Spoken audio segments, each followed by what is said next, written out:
Good evening, everybody. KT here with Wise Images Photography, and today we are going to go ahead and talk about my experience looking for a rare bird here in Florida. So today's video is actually going to be a little bit different in the fact that I didn't get any B-roll footage when I went out to the Orlando Wetlands the other day. And the reason why I didn't get a lot of video or like a lot of B-roll that I normally would get when I go on a fun-filled adventure is because I actually convinced my father to go ahead and go out with me while I was going to go see this rare bird. And my focus was to try to catch a glimpse of this bird to see if I could even find this bird. But the other thing was I wanted to make sure that I got my dad out of the house and got him around nature. So I convinced him that, hey Dad, why don't you go ahead and come with me to the Orlando Wetlands and we're gonna go ahead and ride the trams. So now I've put myself into a situation where I really don't know if I'm going to actually get a glimpse of this bird, because now I'm not on my own time, right? I'm on the tram's time, and I'm with my dad. And I know that, my dad's gotten to a point where it's really painful for him to walk. And so that's why we went on the tram. But I wanted to get him out of the house. So to me, that was number one over even seeing and getting a glimpse of this rare bird. So needless to say, if you guys ever do go to the Orlando Wetlands, I would suggest to you that you go ahead and make sure that you go on the tram a couple of times. Try out different tram drivers, so to speak, because every single tram driver is going to be a little bit different. Like, some of them are going to be very into plants, some of them are going to be into birds, some of them might be into amphibians, some of them may know about this spot and other may know about other spots, right? And the birds are going absolutely ballistic this morning, and I'm getting distracted. But anyways, so I would go ahead and say go a couple of times and definitely check out those trams. It was definitely, I'm so glad that we went on the tram. I'm so glad that I got my dad out of the house, and it was just really a really great day.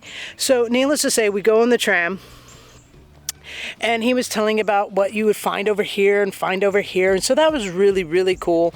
And it was we were flying, and all of a sudden I heard sandhill cranes. Some of you guys know that I had four parents. One of my parents I lost one of my moms, but my mom that is still living, she wants a picture of a sandhill crane, and in flight. That's what she would like. So I've been trying to capture this image for her. So needless to say, the tram is going. I'm like, hey, can we stop? Can I get out? And he was stopping the tram, and I jump out.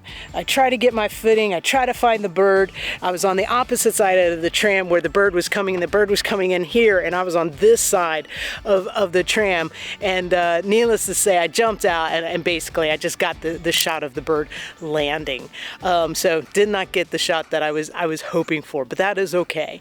Needless to say, we kept on going. We went towards the back of the park, and the hogs had torn up this area, and we were told that this was the area that the Vermillion Flycatcher tends to hang out.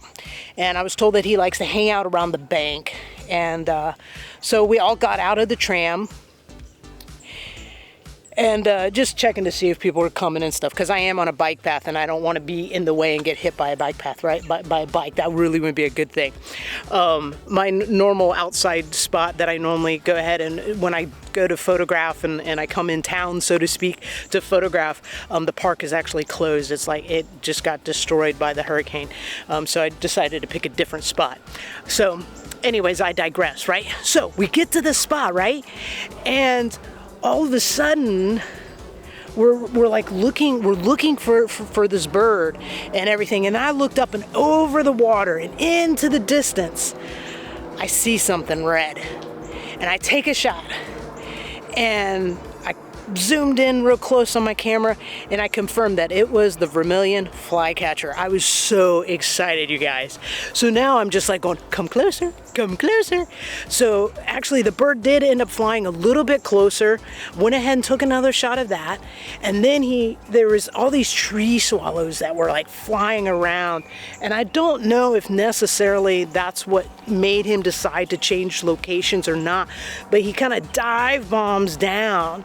And it was so cool because I get a couple of shots of him as he's in this dive. You really can't see it from far away, but if you zoom in, you can see he looks like a little rocket. And I loved how he looked like a little rocket. And so anyways, he comes in, he flies over kind of like these grassy areas, and then he lands on this tree that's next to us. Now at this point, he lands in a tree, and it's not even the best possible, it's not even the best possible location, right? It actually is. He's backlit, he's sidelit, it's just not really a good shot whatsoever. So needless to say, I go ahead and I take a couple of shots, quite a few shots. I was so excited that I was kind of like, shaking and everything else like that. So it took me a while to kind of get myself and my nerves under wraps or whatever.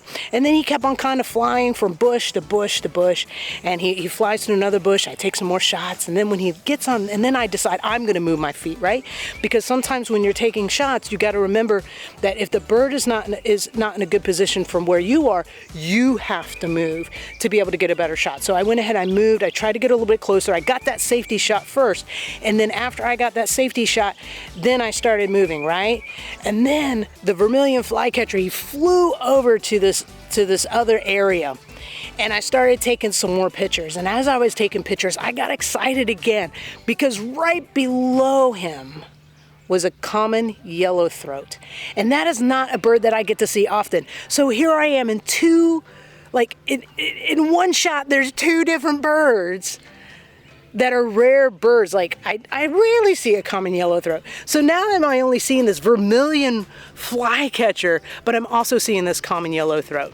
Now, y'all, it was just super exciting. But anyways, needless to say, I went ahead and I was taking some pictures, and I had the Vermillion Flycatcher. I had him mostly in shot, right? Like in focus. And I always have liked it when I have a subject that's in the front. I like that to be in focus and all my subjects in the back to be out of focus, especially if I have two objects, right? I've never really liked it when I try to get the back subject in focus and then the front subject out of focus, because if they're both looking at you, I find it kind of looks a little odd. I think it looks better if the front subject is turned around and looking at the object behind, or the subject behind. That to me looks a lot more familiar, or not familiar, but it looks a lot more believable when you have a shot like that. So needless to say, I got this image of the two birds together. I thought it was really absolutely fantastic.